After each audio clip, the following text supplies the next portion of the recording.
जय गुरु। माधव बहुत मिनति करी तोये, देई तुलसी तिला देहा samarpinu, dayā jāni ना छोड़ोबी मोय. This song was written some 300 years before the birth of Chaitanya, approximately 300 years before the birth of Chaitanya.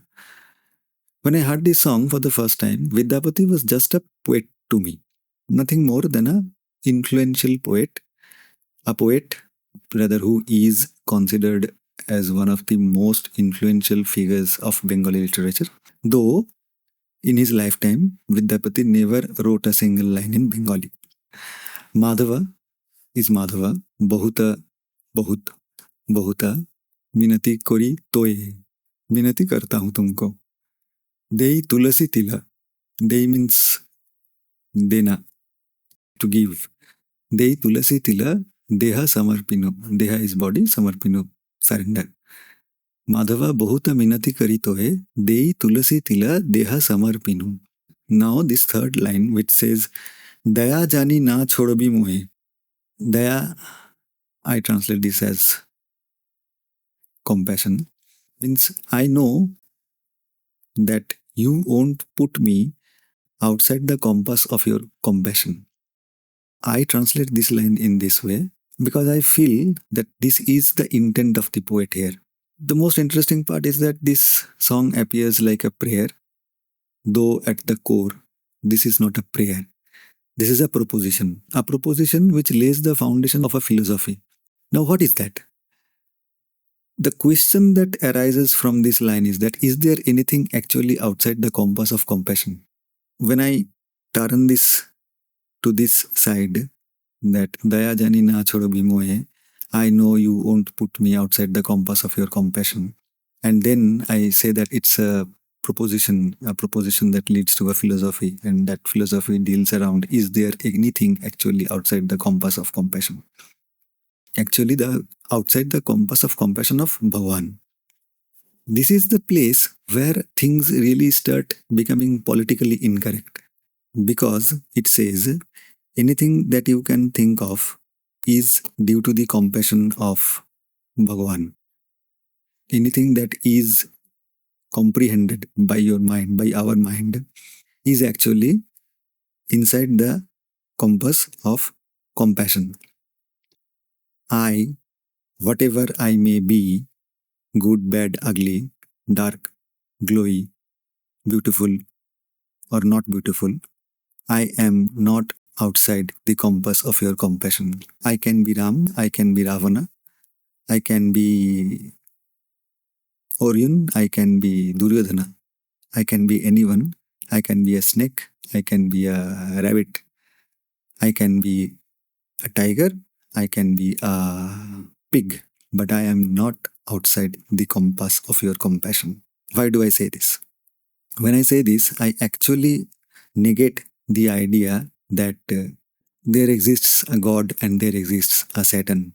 And before I proceed further on this topic, it's better that I sound a warning because this thing will lead to nothing.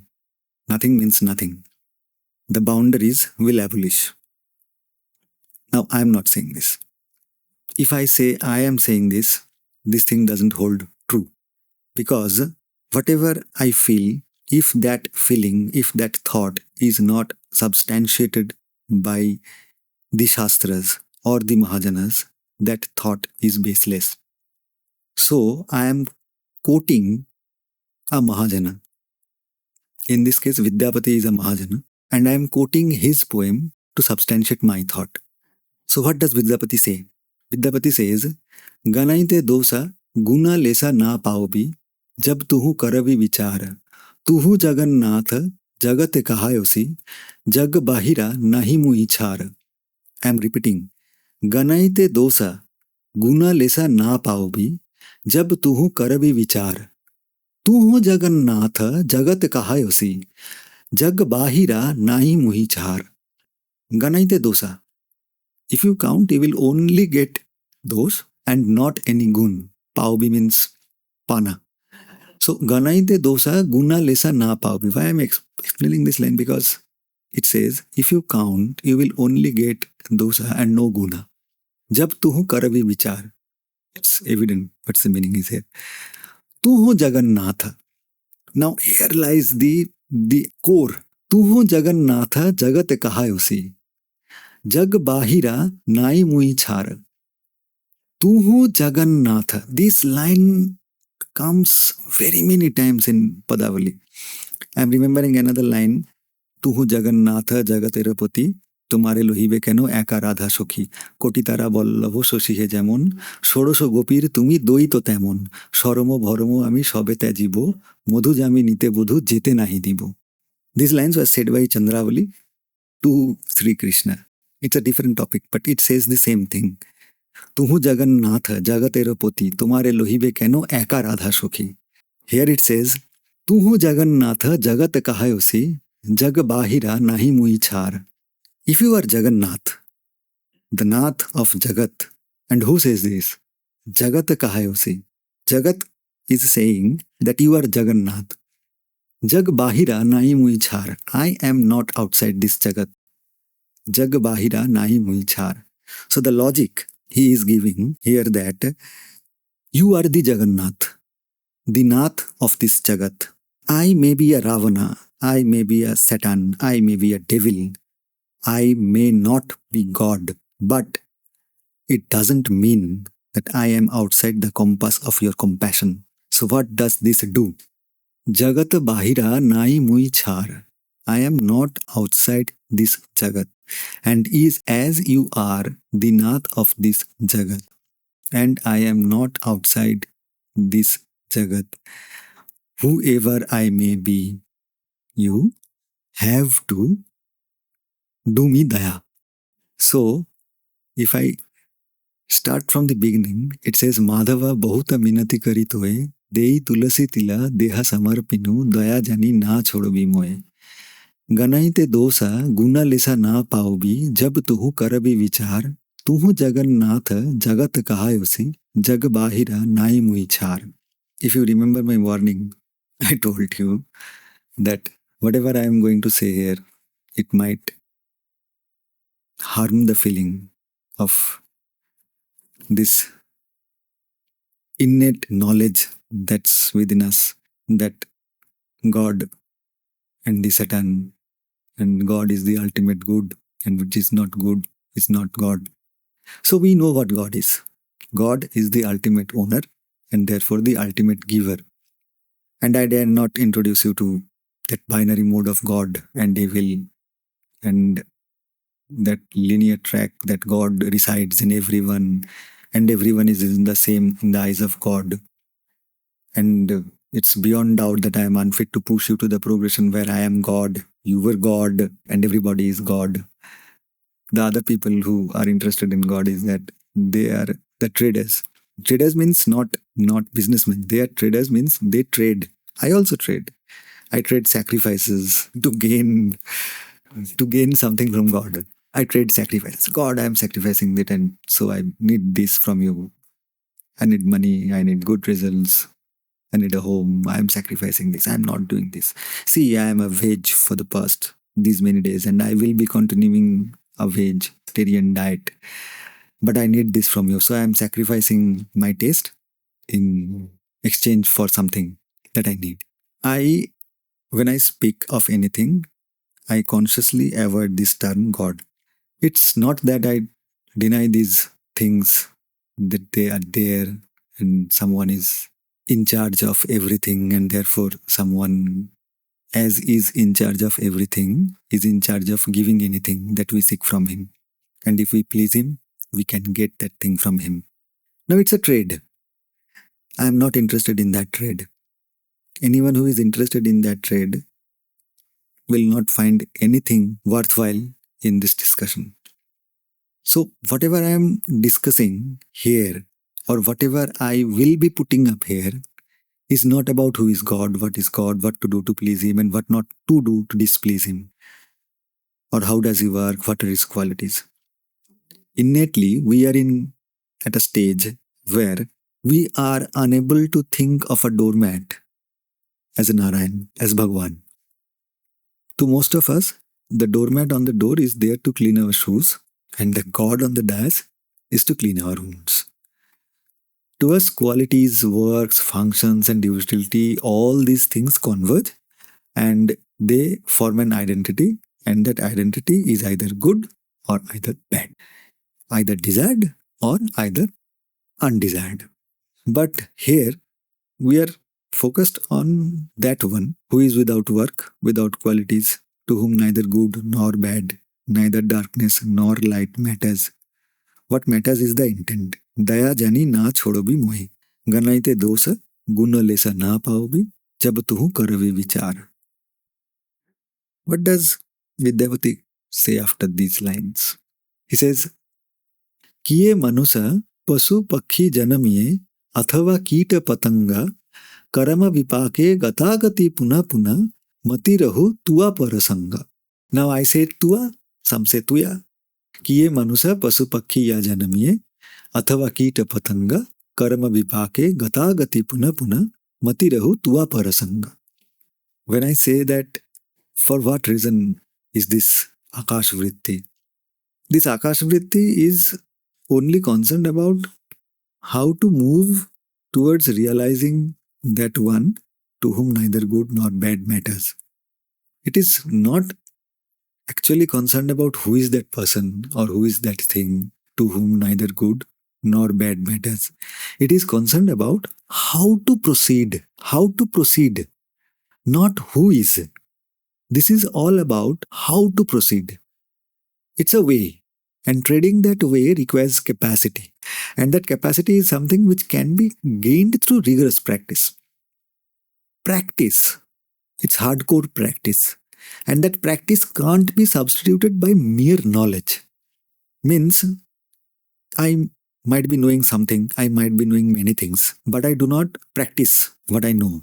It won't suffice. I know that eating paneer will make me healthy. Mere knowing of this fact won't make me healthy.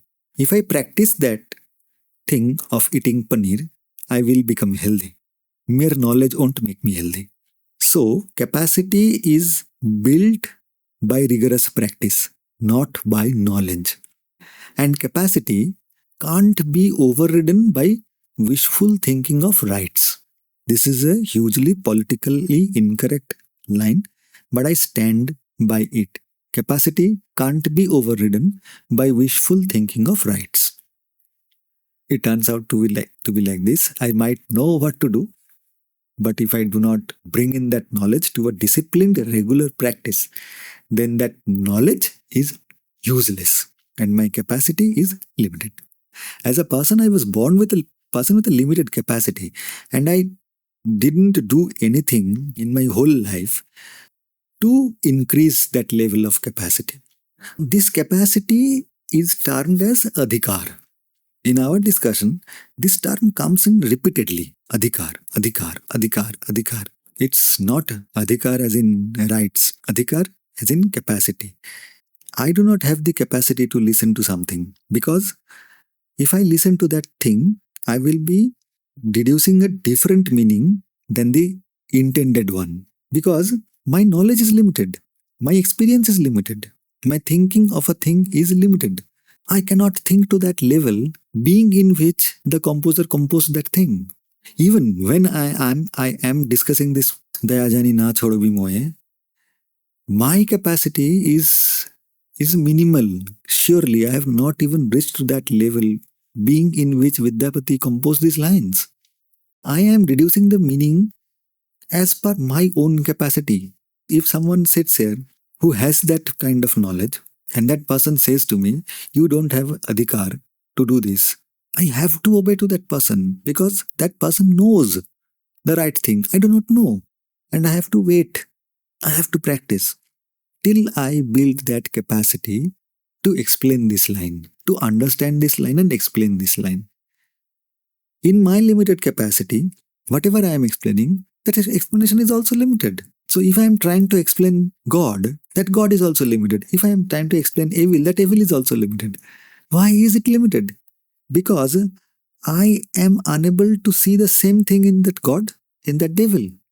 As simple as that. As I said, that trading that way requires capacity, and capacity is something which can be gained through rigorous practice. There is no other way. Nothing can be a substitute of rigorous practice, not knowledge, not wishful thinking. We have to know that our capacity is limited. Till I see the nothing in God and see the same nothing in the demon, I am limited. How do I know I am limited? Because I am limited to a beginning and an end. As I am limited to a beginning and end, everything around me is also limited to a beginning and end. Now, till that limit is there, that existence of anything without limits, without qualities, without anything will seem illogical. Now, with persistent effort, of which we are concerned here, with persistent effort at the right moment, when the time comes, with persistent effort at the right moment, the beginning and end will converge. The limit will disappear. To get to that point, we have to have an urge to get to that point. And that urge is what we discuss. We do not discuss the limitless, but the endeavor and its efficient ways and obvious obstacles that come in the way to meet that limitless thing. What if someone fails? Let's explain this with my own case. What will happen if I fail? To start this thing, what I call as Akashvritti, I had to trade in my wealth. Adding up all those will be as costly as mortgaging a kidney. So it's evident that I have mortgaged my kidney to start my Akashvritti. What happens if I fail? If I fail means whatever I am producing is not accepted by any person. That is Akashvritti. You do whatever you feel right. If that thing is right, someone will accept it and you will find a way to live, to do some other thing. If that thing is not right, no one will accept it and you will not find a way to see the other day. So I will not find a way to see the other day. As simple as that. Things will stop. I will stop. But when I stop, means I cease to exist, what will happen? It will restart. And when things restart, memory lapses. Now this lapse of memory is like an interval. In the earlier period, I did something. Then there was an interval. Due to that interval, memory lapsed. And after that interval, in the next period, there will be new memories. What we are discussing here is I fail and I slip into a memory lapse and then I get a new form and start new memories. Someone else succeeds in their endeavors, but due to natural law, that person will also fall into this phase of memory lapse. That person will also start again with new memories. This interval is true for everything and everybody on this planet Earth. With everybody, there will be a memory lapse. With everybody, after that memory lapse, on the next period, there will be a new set of memories. Now, what we are concerned here? We are concerned here about the urge that we are experiencing in this lifetime. That urge is like a fire. We are concerned about keeping that fire burning across this interval so that when that interval happens and that memory lapse happens, the impression of that fire burning crosses that memory lapse, and in that next phase, the new period, that impression of that heat, of that light, of that fire brings that new set of actions closer to that urge. It's hard to get. Let's fall back to Vidyapati. What does Vidyapati say?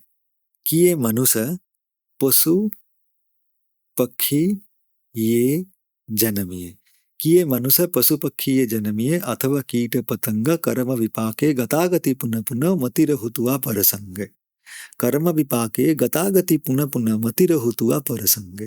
कर्म विपाके गतागति पुनः पुनः मतिरहुतुआ परसंगे. According to my karma vipake, according to my karma vipake, Gata-gati puna puna. Gata-gati coming and going. In those intervals, coming and going. Punah punah. Mati rahu tuva parasange. Across all comings and goings. Mati rahu tuva parasange. That is what we are concerned about here. When I say this from my own feelings that I need to keep that urge burning across intervals, it don't suffice. When Vidyapati says this, kiye manusa pasu pakhi ya janamiye athava kita patanga karama vipake gatagati puna puna matirahu tuva parasange, it suffices. That's the weight of a Mahajana. That's how everything should be cross-checked. Any feeling that you want to propagate should have its origin in the Shastras or in a Mahajana. If that feeling is not there, that feeling is wrong.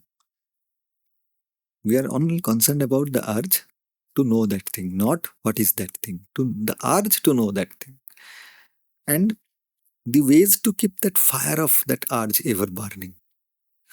We are concerned how to add extra fuel to that fire so that when the intermittent lapses of memory occur at periodic intervals, the impressions of the actions performed before that interval keep the fire burning.